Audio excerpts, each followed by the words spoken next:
On m'a demandé de parler sur les bénéfices de l'obéissance.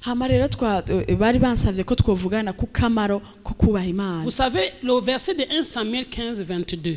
Murazi iri jambo riri muri Samuel wa mbere murongo wa 10 chapitre ya 15 murongo wa 22 ça résume toute la vie chrétienne. Parce que de nos jours nous avons constaté que les gens sont plus dans les artifices que dans la profondeur. Rero muri no misi twarabonye yuko abantu bari mu tuntu two hejuru kurusha mu vy'indani. Les gens préfèrent ce que les gens voient au lieu de mettre l'emphase sur ce que Dieu seul voit. Rero abantu bashaka kuvyo abantu babona uretse yuko ubundi umuntu yarondera ivy'Imana ibona. Je vais paraphraser, on ne va pas lire parce qu'il n'y a pas le temps, l'histoire de Joseph dans la Bible. Dans Genèse chapitre 39,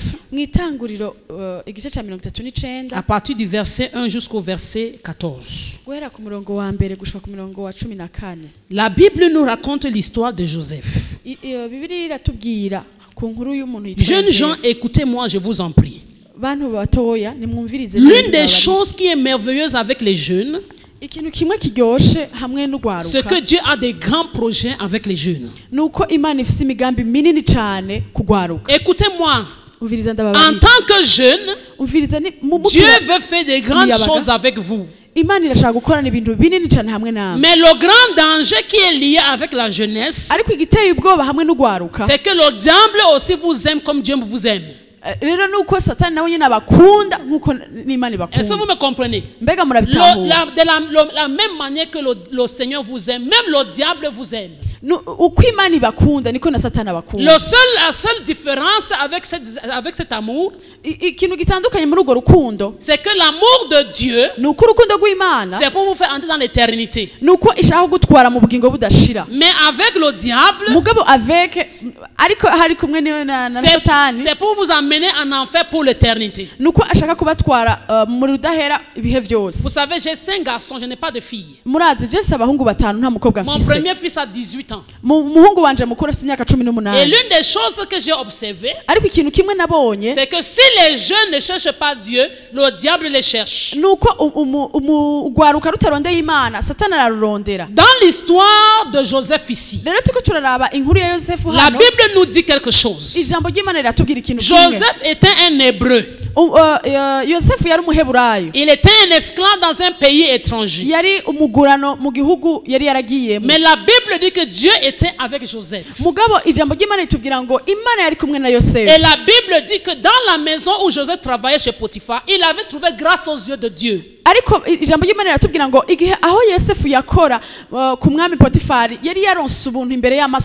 Bible dit qu'à cause de Joseph, la maison de Potiphar commençait à vivre le bonheur.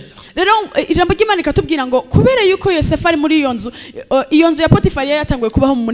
Bible nous dit également que le Potiphar a reconnu, a vu en Joseph ce qu'il n'avait pas vu en d'autres personnes. Et il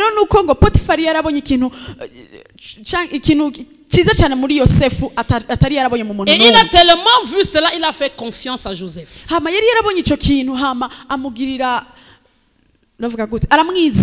Il a donné toutes les choses, tout le contrôle de la maison à Joseph. La Bible, si vous lisez très bien, on dit que la seule chose que Potiphar gérait, c'était la nourriture qu'il mangeait. Il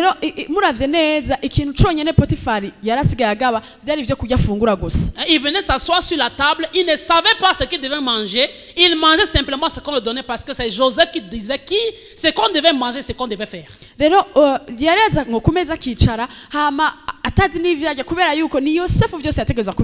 regardez ce qui s'est passé. Je vous ai dit tout à l'heure que de la même manière Dieu vous aime, même le diable aussi vous aime. Écoutez-moi les amis. La Bible dit dans le livre de Matthieu, lorsque Jésus est né, la Bible dit que les mages ont vu l'étoile de Jésus, ont vu une étoile briller.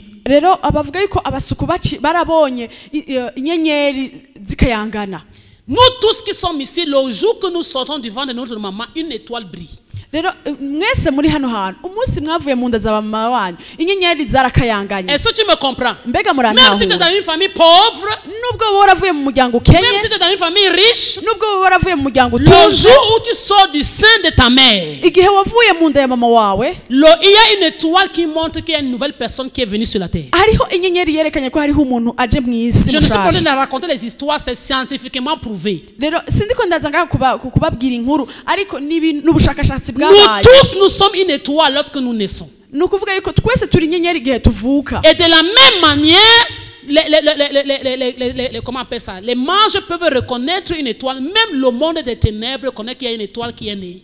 Rero nukuvuga yuko no mu buryo bw'umwijima baramenya yuko hariho inyenyeri yakayanganye. Et le monde des ténèbres va toujours chercher à éteindre cette étoile. Rero no mu gihugu c'umwiza hariho aho bamenya ngo hariho inyenyeri kwirakayangana. Écoutez-moi maintenant. Umvize ndababwire rero. Ici dans le livre de Genèse 39, igihe rero aha turiko turaraba mu gitabo c'itanguriro 39, un hébreu qui devient le patron d'une maison. Hariho rero umuheburayo yaciye aba umukuru mu nzu. Imaginez-vous un groom nimwiyumvire namwe umukozi wo mu nzu qui entre dans une maison yinjiye mu nzu et il devient comme le patron de la maison. hama agaca aba sebuja w'iyo nzu. Est-ce que ça ne fait pas plaisir? Mbega biraryoshe. Ça fait plaisir, n'est-ce pas? Biraryoshe. Tu es dans une maison, uri mu nzu, c'est toi qui gères le porte-monnaie de la maison, ni wewe ujejwe ibintu byose c'est toi qui byo mu nzu, dirige tout le monde, ni wewe uha amategeko abantu tu es bose, au-dessus de tout le monde, hama uri hejuru y'abantu bose, sauf le patron et sa femme. uretse sobuja n'umugore wiwe. Il y a d'autres grooms qui sont dans la maison qui te rendent compte. Hama hariho abandi bakozi bo mu nzu batazi ivyo ari vyo. Et parce que tu es un hébreu, un esclave, mugabo kubera yuko uri umugurano, ça rend fier. bakanezerwa C'est cyane. comme une réussite, non? Ni nkuko umuntu yoba yatsinze. Silvio, tu es dans une maison, uri mu nzu, tu étais un esclave, wari umugurano, mais subitement, mugabo tu deviens le patron de la maison. ugacuduga ugacuba umuntu akomeye muri Les autres t'appellent chef. abandi bakaguhamagara ngo Toi qui étais un groom, wewe wari umukozi wo mu les nzu, autres t'appellent chef. abandi bakacaza akaguhamagara Ça veut dire que dans le monde, si tu as réussi, nukuvuga yuko aha mwisi tuvuga ngo ujya wewe yarakize. Imagine-toi quand tu arrives, on dit Nyakuwa, vraiment bienvenue, Karibu, on te donne les honneurs. Pourquoi? Parce que tu es au-dessus de tout le monde. Rero iyumvire igihuje bakashaka kugira ati Nyakuba kubera iki baraguhaye icubare uri hejuru y'abantu bose. Le diable ne va jamais te laisser en paix. Nagenda kubwira ngo Satani ntazokureka amahoro. Écoutez-moi, les ces évangiles qu'on enseigne à Bujumbura, umvize ndababwire amajambo y'Imana niyo twigisha Bujumbura. Ces nouveaux prédicateurs qui sont sortis des mondes des ténèbres. Rero abavuga butumwa bashasha bavuye novuga gute nko mu isi y'umwijima, qui disent que quand on est en Christ, il n'y a pas de problème. Écoute, c'est le mensonge. Rero bavuga ngo ubu unya ngo nimba umaze kwizera Yesu Kristo nta kindi kirekire, ariko nagenda babwire ngo nububeshi. Vous n'avez pas encore suivi ce genre de prédicateurs? Mbega ntimurumviriza mwene ubwo butumwa. Si tu es en Christ, tu n'as plus de problème. Nukuvuga yuko nimba uri muri Yesu nta ngorane nzosura Tu es kugira. en haut. Uri hejuru. Tu ne peux plus avoir de problème. Nta ngorane nzosura kugira. J'ai 26 ans dans la foi, je vous dis que c'est le mensonge. Jewe maze imyaka 26 nize nagenda babwire ngo nububeshi. C'est même le jour où tu acceptes Jésus que tout le monde des ténèbres te cherche les problèmes.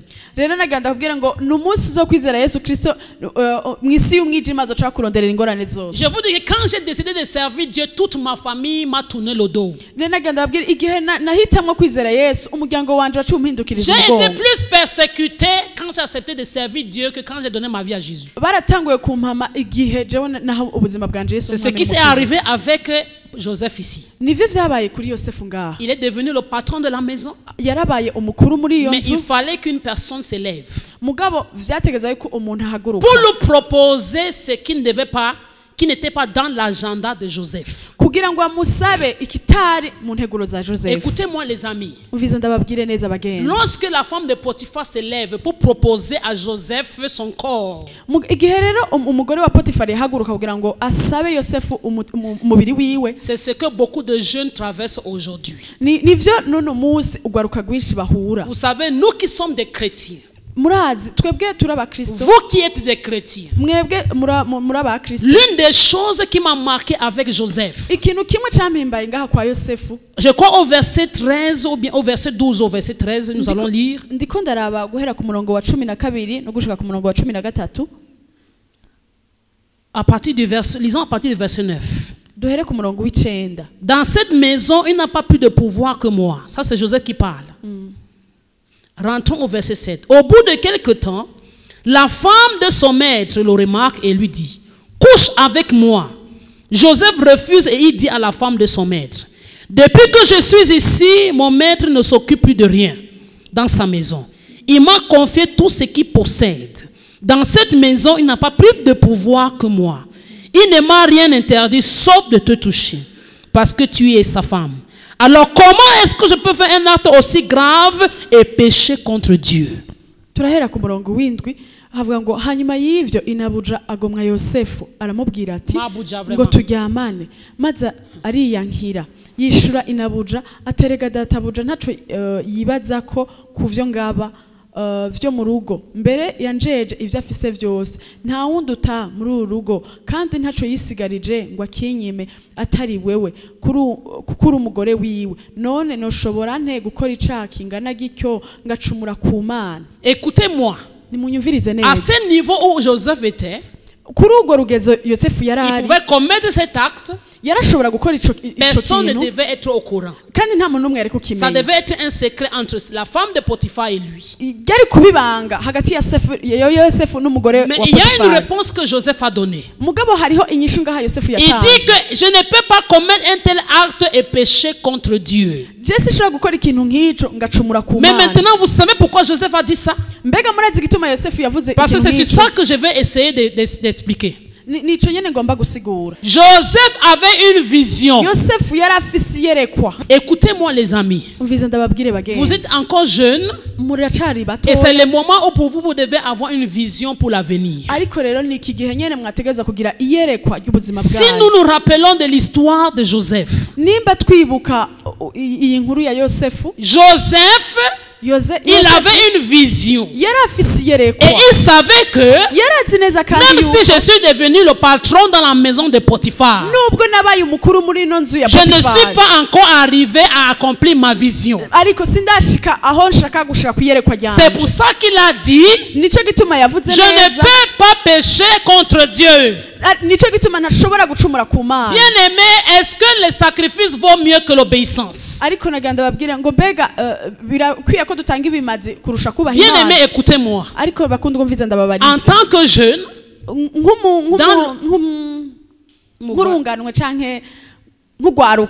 sur le chemin qui est devant vous, il y aura beaucoup de propositions. Écoutez-moi. Je ne sais pas pour ce qui concerne le Burundi.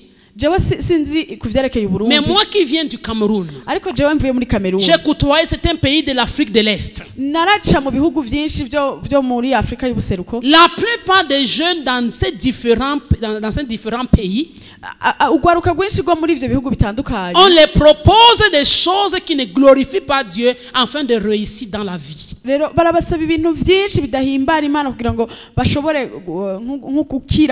Au Cameroun, par exemple, il y a ce qu'on appelle vivre heureux, mourir jeune.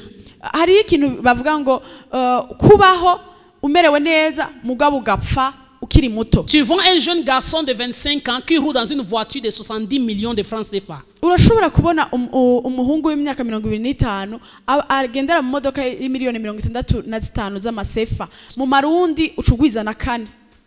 Tu vois une jeune fille de 21 ans qui est dans une voiture, dans une maison, tu te demandes à quel moment a-t-elle construit ça? Et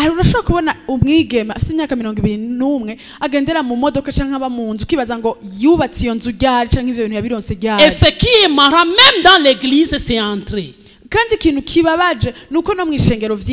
qu'on nous a fait croire que être béni est synonyme d'avoir beaucoup d'argent, une belle voiture ou une belle maison.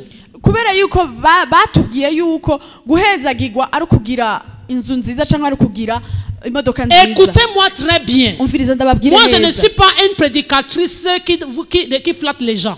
jewe sindi umuvugabutumwa aza kugira ngo yemeze abantu. Parce que aller au ciel, kubera yuko kugenda mu ce n'est ijuru pas avec les flatteries que tu vas entrer là-bas. si ibyo bintu byo guhenda abantu uzotwarayo hari. La plupart des prédicateurs aujourd'hui nous font croire que être béni veut dire avoir une belle voiture, une belle maison, avoir des jolis habits. C'est le mensonge. Rero abavugabutumwa benshi batubwira ko guhezagirwa ari ukugira inzu nziza, imodoka nziza, kwambara neza, ariko nagira ndababwira ngo nububeshi. Comment je le sais?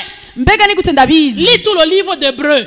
Uzosome igice cyose Tu vas voir les gens qui ont été bénis, uzobona abantu qui bahezagiwe, étaient très bénis, bahezagiwe kandi cyane, mais qui n'avaient rien, qui sont morts sans avoir même pas de quoi manger. Mugabo uzobona bapfuye mugabo atagira nico barya.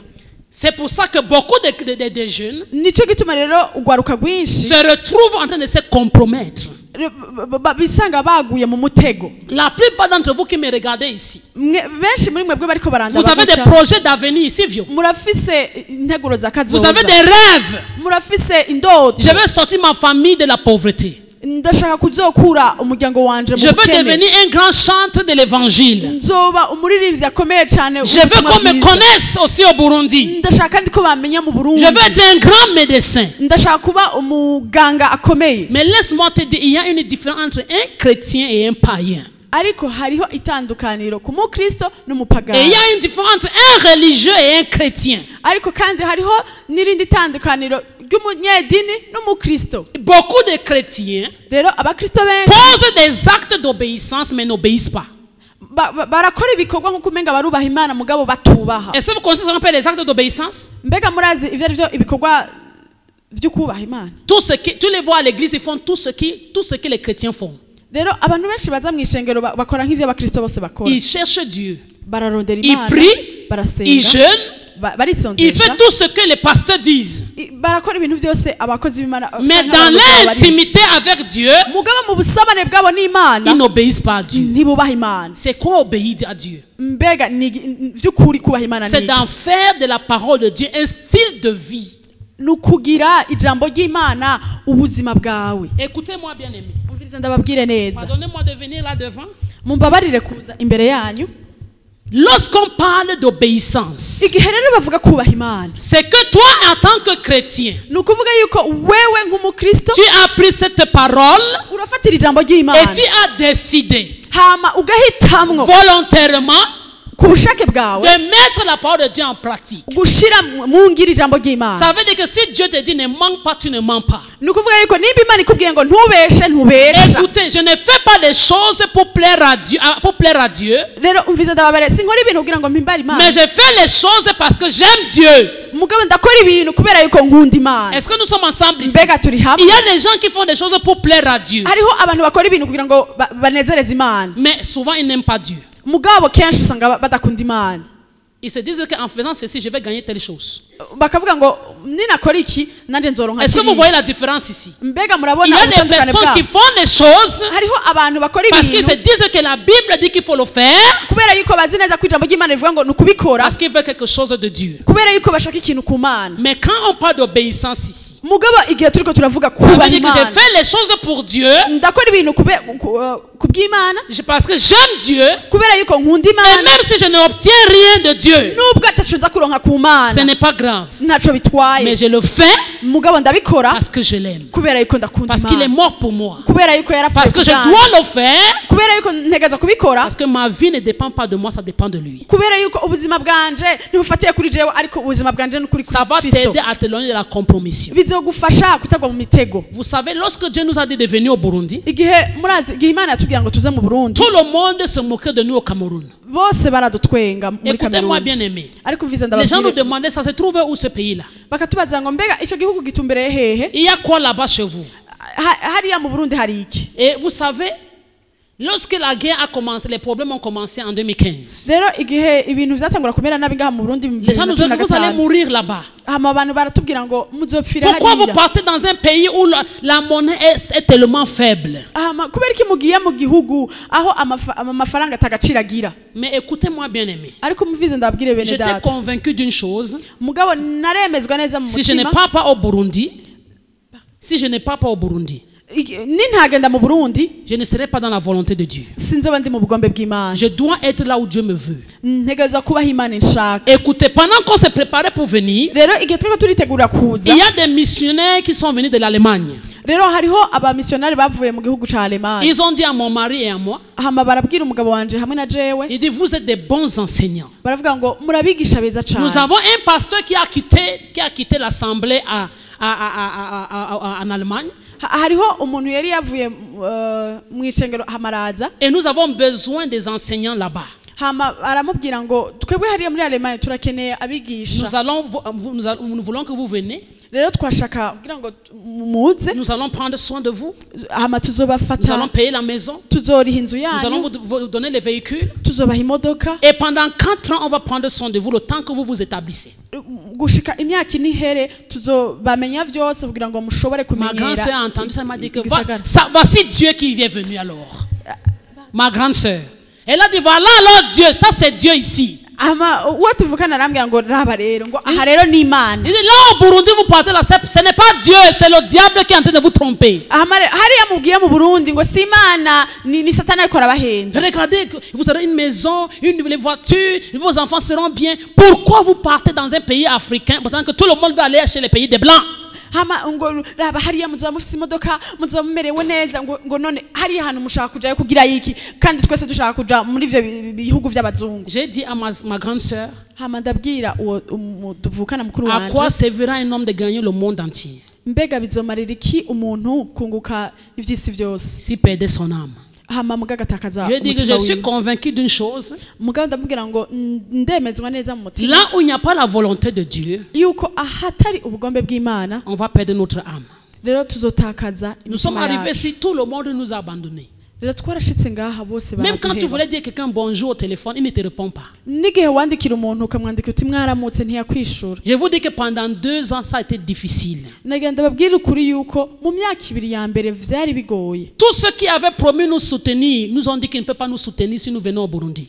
Rero n'abandi baratwemereye kudufasha, baratubwiye ngo ntituzobafasha mugiye mu Burundi. Nous sommes arrivés dans un pays où on n'avait pas de travail, twaraje mu Burundi ahantu atakazi twari dufise, où on n'avait pas d'argent, atamahera twari dufise, avec 5 enfants.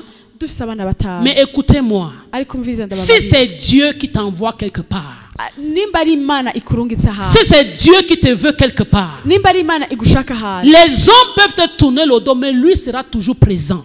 abantu barashobora guhindukiriza imigongo mugabo Imana izokwama ihari. C'est pourquoi si j'ai un conseil pour vous, nimba mfise impanuro nobaha, cherche d'abord à obéir à Dieu. nuvuga ngo tangura kubaha Imana Et je kwanza. vais vous dire une chose, ariko ngira ndababwira ikintu kimwe, obéir à Dieu ne sera pas toujours facile. rero kubaha Imana ntibizokwama Tout le vyoroshe. monde ne va pas t'acclamer parce que tu as obéi à Dieu. bose ntibaza gukomera amashingo kubera ubasha En Imana. fait, je dis même que quand tu obéis à Dieu, tu es en train de soulever une révolte dans le monde des hariyo ténèbres. kubaha Imana ni nkuko woba uriko urakebura agashavu mw'isi. Et quand tu obéis à Dieu, igihe rero wubasha il y Imana, aura toujours des propositions pour t'éloigner de cette obéissance. rero hariho ibizoza kukugerageza kugira ngo bigukure muri uko kubaha Vous Imana. les jeunes qui êtes là, vous me regardez. mwebwe ugwaruka muriko muranda, Dieu a une destinée prophétique pour votre vie. nuvuga yuko Imana irafise intumbero ihamagagwa yabahamagaye. Maintenant, destinée prophétique ne veut pas dire que ça va te plaire toi-même. nukuvuga yuko iryo hishurwa canke iryo hamagara ntibisigura yuko nawe ubwawe Ça ne veut pas dire que bizokunezera, tout le monde va t'applaudir. ntibisigura yuko bose baza gukomera Mais amashi. la Bible dit, mugabo ijambo ry'Imana si riravuga, tu fais de l'éternel tes délices, ariko niwahimbagwa n'uhoraho il te donne ce que ton cœur azoguha désire. ivyo umutima wawe wifuza. Maintenant, écoutez-moi, jeunes gens. ariko mvize ndababwire Ce que ton gwaruka, cœur désire, hein, ivyo umutima wawe ce n'est pas ce wifuza que ta chair désire. sivyo umubiri wawe C'est ushaka, ce que les gens pensent. kandi sivyo abantu Oh, ce biyumvira. que je désire là, ivyo c'est un rero nshaka motoka, ni la voiture en imodoka, étage, ni inzu mu un mari qui magorofa, travaille dans une grande ONG internationale. Ce n'est pas toujours ce umugabo que ton akora cœur désire. muri izina nyene ya hatari. Ce que ton cœur désire ivyo umutima wawe n'est pas ushaka forcément ce que ta chair désire. sivyo cyane cyane umubiri nawe wawe J'ai dit nawe à mon ushaka. fils, j'ai dit souvent à mes fils, ndakunda cyane kubwira ivyo onye abahungu je l'ai banje, dit toujours, narabwira kenshi, quand tu finis de prier, igihe cyose urangije gusenga n'oublie jamais de dire, ntubagire kuvuga pas comme je veux, mana ntibibe nkuko jewe mais ngomba, comme tu veux. nkuko ariko wewe Parce que ushaka. vous savez, mbega murazi, on peut avoir ce qu'on veut urashobora kuronka ivyo ushaka et souffrir. Mais si c'est la volonté de Dieu, on peut ne pas avoir ce qu'on veut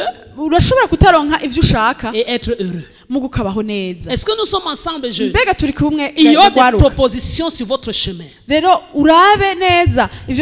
Ces propositions vont vouloir t'éloigner de ce que Dieu veut. Mais laisse-moi te dire, mets toujours la parole de Dieu devant.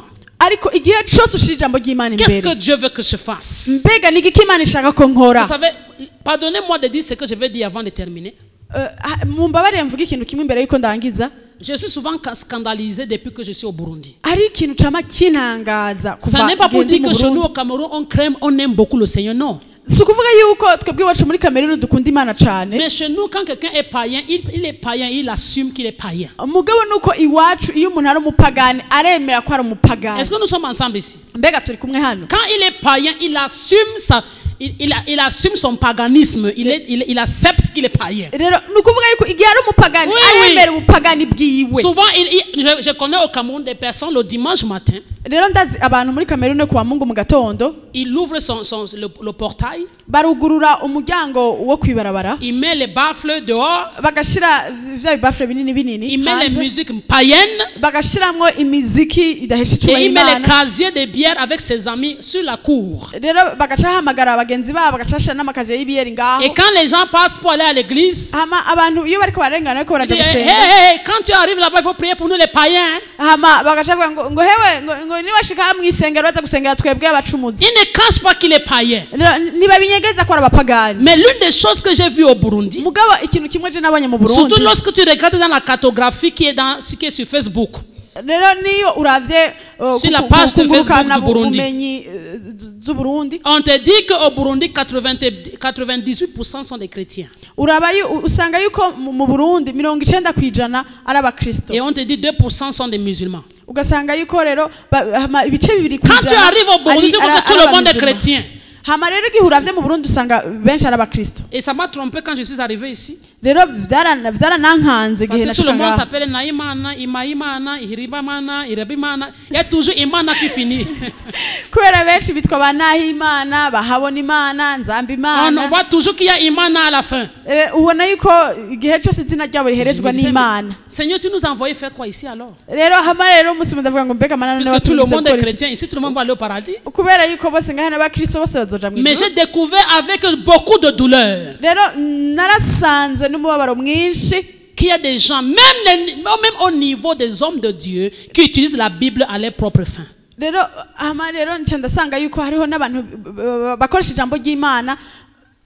Ils utilisent la Bible pour leurs propres intérêts. Écoutez, aller à l'église ne fait pas de toi un chrétien. Chanter les chansons religieuses ne font pas de toi un chrétien. Adorer Dieu jusqu'à ce que les larmes coulent ne fait pas de toi un chrétien. Mais c'est l'obéissance totale à Dieu qui fait de toi un chrétien. Accepter de faire des choses à l'encontre de ce que ta chair veut.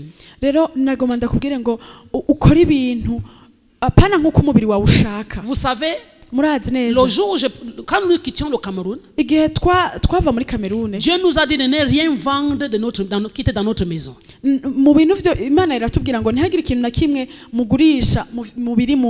vendez rien de tout ce que vous avez souffert à acheter pendant des années.